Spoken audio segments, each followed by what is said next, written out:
E aí, o porquê que todos os anos eu nunca me preocupei com campanha da fraternidade.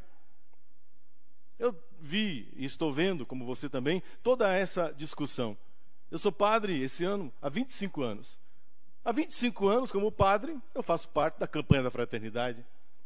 São os 3 exercícios da quaresma: oração, penitência e caridade.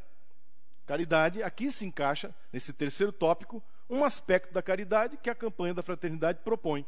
Só que cada ano, se você lê, principalmente da década de 70 para cá, final da década de 70 para cá, quem escreve esses documentos da campanha da fraternidade, claramente são pessoas ligadas à teologia da libertação.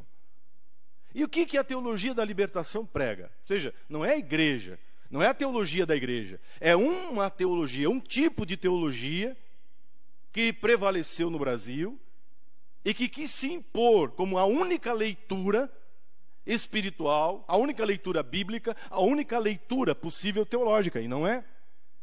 O que a teologia da libertação diz? Exatamente isso, que o nosso problema é estrutural, que se nós vencermos as estruturas, se nós conseguirmos transformar as estruturas políticas, econômicas, sociais e religiosas, aí o mundo será o paraíso. Aí nós teremos o reino de Deus aqui na terra. E isso é falso. Isso é mentira. E não sou eu que digo que é falso. Não sou eu que digo que é mentira. Primeiro é o evangelho que você acabou de ouvir. Segundo, o documento da Congregação para a Doutrina da Fé, Libertate Nuncius. Na época que o cardeal Ratzinger era o prefeito da congregação, de tantos desmandos que se espalharam pelo continente latino-americano, vindo dos frutos nefastos da teologia da libertação, que afastou o povo da igreja, que afastou o povo da vida espiritual, que fez da igreja, muitas vezes de comunidades, muitas vezes, um espaço de militância política orientadamente de esquerda. Orientadamente de esquerda. E aí, se você é de esquerda, o problema é seu. Não tenho nada com isso. Faça da sua vida o que você quiser. Agora, esse espaço não é o espaço para militância ideológica. E me prove, me mostre um único documento da campanha da fraternidade da década de 70, final da década de 70 para cá, década de 80, 90 e até os dias de hoje, que não tenha uma conotação profundamente, notadamente, majoritariamente, da teologia da libertação. Ou seja, de que todo o problema do ser humano, a libertação que o ser humano precisa, não é do pecado. Não é a libertação das estruturas do pecado original, do pecado que habita o coração do homem, do ser humano, das nossas paixões, das nossas más inclinações, da nossa desobediência a Deus. E daí o porquê precisamos de vida de oração. Precisamos de vida de oração na presença de Deus, para que o Senhor tenha misericórdia de nós e transforme o nosso coração. É o que mais vale, é a coisa mais importante dos exercícios quaresmais. É o que Bernadette faz quando ela não entende o que está acontecendo. Ela reza, ela se põe em oração. Essa é a primeira atitude do cristão diante de um mundo com estruturas que são contrárias à vontade de Deus. Como, claro que, por óbvio, que politicamente, economicamente, os pobres sofrem. Há discriminação racial no nosso país? Há. Com certeza. Há homofobia e que precisa ser combatida. Mas, meu irmão, você pode ler nos documentos que essa teologia produz, e agora, escancaradamente, na campanha da fraternidade de 2021, está por escrito na cartilha da campanha desse ano. Que o que eles acham, o que eles pensam é assim: não quero que tenha homofobia, não quero que tenha mulher apanhando, não queremos. Então o que a gente tem que fazer? A gente tem que atacar a estrutura patriarcal. Ou seja, traduzindo em miúdos, que o problema não está no coração do homofóbico. O problema não está no coração do homem mau caráter, machista. Que o problema não está no coração do racista, do xenófobo. Que o problema está na estrutura da família tradicional. É a família tradicional que é racista, que é xenófoba, que é homofóbica. Então, se eu desconstruo a família patriarcal, a família tradicional, aí então eu tenho a libertação. Acaba a homofobia, acaba o racismo, acaba as discriminações, e isso não é verdade. Isso é falso. Isso não é verdadeiro. Porque o problema não está na estrutura. A estrutura é reflexo do que está dentro do ser humano. É o nosso coração que está podre. É o nosso coração que não está sadio. É o nosso coração que está doente. Porque não reza. Porque não fazemos penitência. Porque não nos arrependemos dos nossos pecados. Porque não buscamos o Senhor, a sua palavra. Porque não buscamos o Senhor e a sua palavra, nós refletimos no mundo, nas estruturas do mundo, aquilo que está carcomido no nosso coração. É isso que Jesus disse. Vocês acham que o problema está fora? Olha, não pode comer isso, não pode comer aquilo. Olha, a sinagoga é isso. Olha, o problema do templo é aquilo. Aliás, é isso que eles dizem. Leia qualquer documento da teologia da libertação, qualquer livro dos autores, que eu não vou dizer o nome aqui. Eles dizem exatamente isso, que Jesus Cristo era um revolucionário. Jesus Cristo era um ideólogo político e que ele morreu não para salvar os nossos pecados, não porque ele se entregou para a nossa salvação, mas porque agitando e revolucionando o seu tempo, mexendo na consciência das pessoas, ele comprou briga com o Império Romano. Ele comprou briga com as estruturas políticas de poder do seu tempo, e por causa de questões políticas, sociais e econômicas, é que ele foi morto. E portanto, se nós queremos estar no segmento de Cristo, nós temos que repetir o que Cristo fez. Ou seja, entrar em conflito político, social e econômico. Quem ensinou isso? Foi Jesus de Nazaré? É na Bíblia que você encontra isso? Não, meu irmão. Você encontra isso no Capital de Karl Marx. Você encontra isso na doutrina comunista, a luta de classes. Você encontra isso em Adorno, em Horkheimer, na escola de Frankfurt. Você encontra isso em autores. Você encontra isso na cartilha de partidos de esquerda, mas no Evangelho não. Esse não é o Cristo a quem eu amo. Esse não é o Cristo a quem eu sirvo. Esse não é o Cristo que libertou a minha vida. Por causa de um Cristo agitador político, por causa de um Cristo revolucionário, sabe, do seu tempo, há 30 anos, pelo menos nesse país, sequestraram a Semana Santa em muitas paróquias. Não nas minhas, não na minha paróquia, nunca. Nunca deixei de tratar o tema da campanha da fraternidade, mas sempre colocando o tema no seu devido lugar. Impossível passar uma campanha, o tempo da quaresma, 40 dias falando sobre o problema da água poluída, de que tem gente que está roubando a água, que o agronegócio, quer dizer, colocando o povo da cidade contra o povo do campo, o povo do agronegócio. E o que é isso? É luta de classes. Estava escrito isso no documento da campanha da fraternidade da água? Estava. Vocês me ouviram tratar disso aqui nas missas? Não. Por quê? Porque eu tenho critério, porque eu tenho bom senso, porque eu sei que por trás daquele documento está um tipo de teologia, está um tipo de mentalidade que infelizmente imperou dentro do secretariado, dentro das secretarias, dentro daqueles que são os responsáveis por executar os documentos e textos. Campanha ecumênica? Mas espera aí, mas a Igreja Católica está presente? Um padre, um teólogo, que não seja da teologia da libertação, fez parte da confecção? Não, não fez. Então não tem ecumenismo. Você juntou 4 pastores protestantes, um padre, ou não sei quem foi, um teólogo ortodoxo, e um padre católico da teologia da libertação, que a gente sabe o nome, endereço e telefone de quem foi. Eles creem nas mesmas coisas, eles acreditam nas mesmas coisas. Sabe o que seria uma campanha ecumênica? Chama os batistas para conversar, chama a Universal do Reino de Deus, chama Chama a Assembleia de Deus, que é a maior igreja evangélica do Brasil. Sabe por que não chama? Porque eles são conservadores. Porque eles são contra o aborto. Porque eles são a favor de uma família estruturada sobre os valores bíblicos. Então eles não vêm, porque não combina, entende? A mentalidade desses evangélicos, que são 99%, em comparação a esses que fazem parte, que confeccionaram, que são 1% dos evangélicos do Brasil, que representam na própria igreja evangélica uma minoria.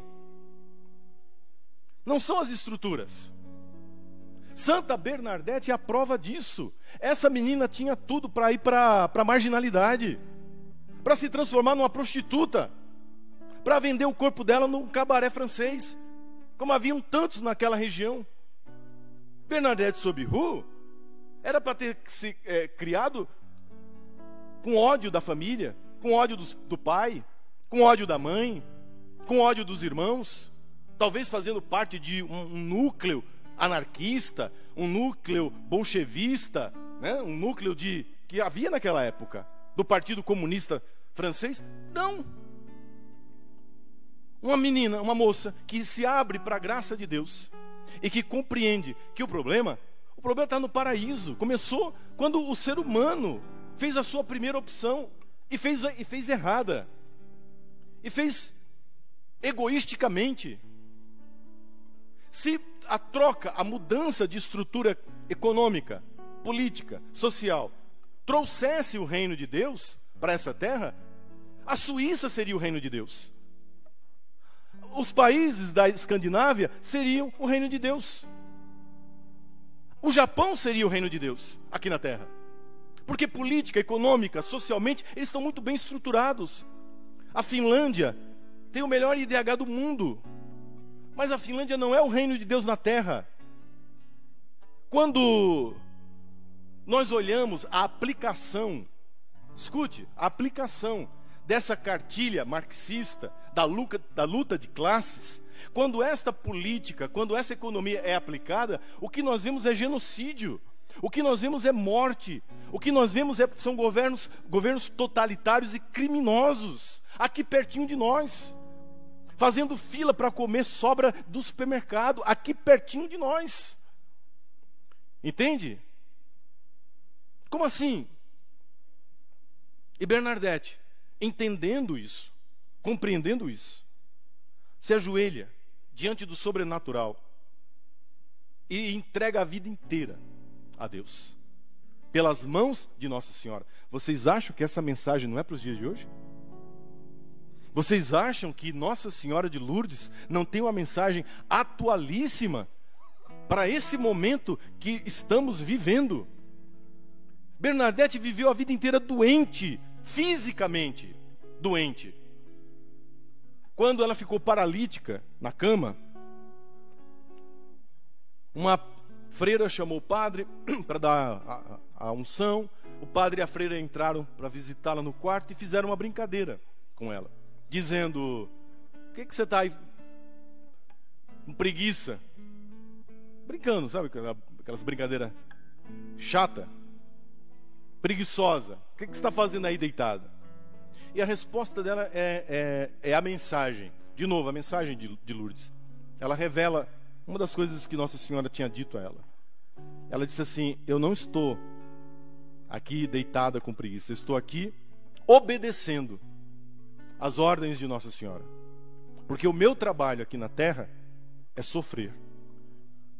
A minha missão aqui nesse mundo é oferecer todos os meus sofrimentos, unido ao sofrimento de Cristo na cruz, pela salvação do mundo. Eu estou aqui no meu trabalho, no meu ofício. Porque Nossa Senhora me disse que aqui nessa terra eu não teria alegria e felicidade. A minha alegria e a minha felicidade seria no céu. A minha alegria e a minha felicidade seriam no céu." Essa frase, se você disser essa frase para um teólogo da libertação, para um católico de esquerda, ele cospe na sua cara se brincar. Porque essa é a frase mais alienada que se possa imaginar. convém não aguentar, suportar dor, enfrentar a dor como uma missão, mas se rebelar, se revoltar. Essa é a lição que nós mais ouvimos nos dias de hoje. Que a gente tem que lutar, que isso seria uma alienação. O céu, não. Aqui na terra, as coisas têm que acontecer aqui embaixo. Aqui é que tem que ser o paraíso. Aqui é que tem que acontecer as coisas. Que isso seria um tipo de religiosidade alienante, que tira da igreja, que tira do cristão o seu caráter de mudança, de profecia da sociedade. Lourdes é uma grande alienação para essas pessoas. O sofrimento de um doente é inútil. Um bebê no ventre da mãe não vale nada. É um empecilho que precisa e pode ser descartado. Entende? Um patrão não é alguém que está servindo a Deus através do seu empenho em colocar a sua riqueza a serviço da sociedade. Não, é um inimigo que precisa ser derrubado. É alguém que precisa ser questionado. É alguém que precisa ser retirado. Em nome da igualdade. Quando na realidade nós sabemos que não há igualdade. Nunca houve igualdade. É exatamente na solidariedade, na compaixão que nós temos uns para com os outros que Deus se manifesta. Que não vai ser derrubando ninguém, que eu vou a lugar nenhum. Essa é a mensagem de Lourdes. O Papa Francisco repetiu isso agora na mensagem aos enfermos, porque amanhã é o Dia Mundial dos Enfermos, porque é dia de Nossa Senhora de Lourdes. Na mensagem do Papa, o Papa diz exatamente isso, que, veja, se tudo se resume à revolução, à transformação política, social, onde ficam os doentes? Esses que agora não podem fazer nada. Eles são inúteis, eles são descartáveis, porque nós estamos caminhando para isso. O ser humano está se tornando descartável. Se ele não é um agente de transformação, se ele não é um agente político, se ele não é um agente social, então não serve, não tem serventia, pode ser eliminado. Olhe, veja a que ponto nós chegamos. Veja para onde a humanidade está caminhando. De um lado, esse capitalismo selvagem, entende?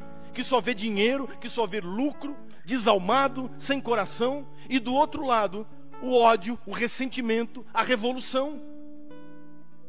Nenhum dos dois querem o que Jesus trouxe: a transformação do coração, a transformação da vida. E é isso que nós queremos pedir nessa noite, por intercessão de Santa Bernadette. Eu não vou falar mais desse assunto, está gravado. Quem quiser, pegue de novo. Se alguém está achando que não vai ter campanha da fraternidade na paróquia, vai. Eu pessoalmente vou fazer via Zoom, para todo mundo poder participar. Nós vamos ler o documento e vamos criticá-lo. É isso. Você está entendendo? Nós não temos que fugir de briga, nós não temos que fugir do diálogo, nós não temos que fugir com medo. Nós temos que encarar essa gente, dar a eles a resposta que eles merecem ouvir. Se eles tiveram o atrevimento de colocarem uma pastora luterana, abortista, feminista, para escrever um documento que vai ser usado pelo povo católico, então eles também têm que engolir a resposta do povo católico. Eles têm que engolir. Eles têm que saber que dentro da Igreja Católica tem quem pense diferente. Tem quem pense diferente. Que dentro da Igreja Católica existem pessoas também que têm tarimba, que têm traquejo filosófico e teológico, para poder discutir a nível com eles, de igual para igual. Nós não temos que ter medo. Os tempos são muito estranhos, mas olhe o exemplo que nós temos. Essa moça é um exemplo. A coragem dela nos anima. A sinceridade de coração dessa moça, dessa freirinha, é um exemplo para nós. Quanto que ela sofreu, o quanto que ela foi humilhada. E a gente, para fazer média, sabe, com seu fulano, seu cicrano, não pode mexer nisso. Eu vi, eu não tenho, mas me mandaram, sempre mandam, né? Alguns dizendo, não, nós temos... Eu vi assim, quem não obedece, não é católico, está em apostasia. Pois então é isso, né? Agora sim.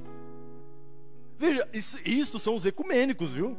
Esses são os da tolerância. Esses são os que dizem Jesus é amor. Esses são os que dizem, olha, não julgueis. São esses que chamam você de apóstata, que chamam você de anticatólico, estão dizendo que você nem católico é. Estão dizendo que você desobedece o bispo, desobedece o papa. São os da tolerância, são eles que nunca deram valor às estruturas da igreja, que nunca deram valor à autoridade de bispo, que nunca deram valor ao poder e autoridade petrina do Santo Padre e o Papa. Eles vêm ditar para nós, católicos,